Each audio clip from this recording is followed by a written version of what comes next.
favorite job ever. But more on that later. I was one of those kids when I was 9 years old, in love with music, in love with the radio. I had my little RCA Pillowcaster under my pillow at night. My parents would have to take it away from me. At 13 years old, I was that kid that would write down every number on the American Top 40 that Casey Kasem did every single week. And if he made a mistake, I wrote him about it. So fast forward to 1980, and this happy me at 23 years old is the music director of 102.7 Kiss FM. I couldn't believe that I was going to get to choose the music that went on the radio that millions of people would get to listen to. That was my job.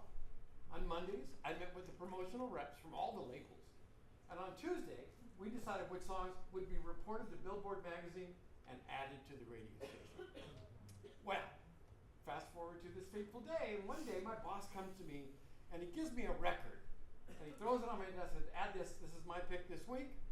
And it was that song that I walked out to, Heart Don't Lie, LaToya Jackson. That day, my assistant and I decided that song was a dog, and we were going to add it. So we added another song, and then the week went by. And Monday, when the publication came out, and LaToya's song wasn't added to Kiss FM's playlist, well, I'll tell you what. When I first got there, we were a level 1 Billboard reporter, which meant that we were playing all disco, and nobody could give a shit what we added. But by the time I got finished with a lunch with the editor of Radio and Records magazine and Billboard's magazine, and I let my boss explain this new format that we had come up with called Urban Contemporary Radio, which was the basis of dance radio that became Top 40 legendary Kiss FM. Right, we were 3 points, and that meant that a record added to Billboard magazine was an important record. LA was playing it because the other stations would follow, right? So we thought nothing of it, but fast forward to that day or that afternoon, walking to my car downstairs, I was pretty happy, full of myself, right? And suddenly I found my face planted in the hood of my car, my glasses broken, and my nose bloody. I turned and I looked, and there across the garage was a guy in a trench coat, tossing a baseball like that. And his henchman stood behind me, and he said to me, you gotta learn to play ball. And you need to know where your friends are. And remember this date, April 17th. So what did I do? I ran upstairs really quick. I was crying to my boss, I don't know what happened downstairs. And nobody said anything to me. They just, oh my God, that's horrible. And I just let it go, right? Didn't know what happened, why, right? So, fast forward to April 17th. And I get called into my boss's office, and he says, that same line, you gotta know where your friends are. Apparently his best friend was the guy in the trench coat who really needed that song added, and they had promised him that that song was, I didn't know any of that, right? So I lost my job.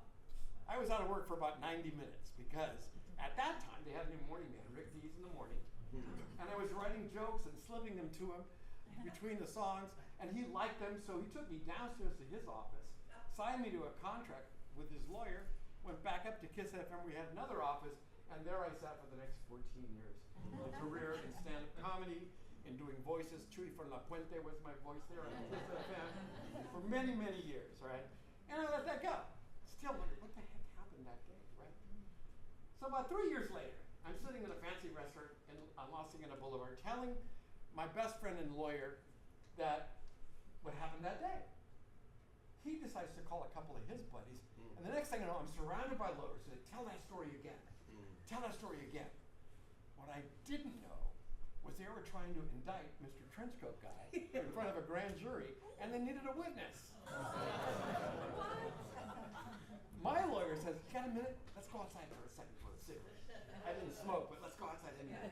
So we were outside, and he says, there's no way you're going to testify, because they will find 15 different ways to kill you before you get a real witness. And he was dead serious. In fact, on the way home, he told me about 5 or 6 of those ideas about how they would kill me, And I thought, what an interesting piece of information he had. So, what happened that day? I thought I'd never know. 15 years later, at the KISS FM radio reunion, I meet my boss, the program director, who says to me, I owe you an apology. I said, what happened? He goes, remember that record? How could I forget? He said that I was supposed to add that record that day. I had made a promise. You took the beating for it. I owe you an apology for that. And I know that that day, I remember feeling a little bit of my naivete was stripped away, but my passion for radio has never waned. My love for music has only grown, and to this day, I'm still on the air doing radio. And the guy in the trench coat died, so maybe I can tell the story. But before I go, would you guys like to hear the song that I picked that day? Yes. Hit it.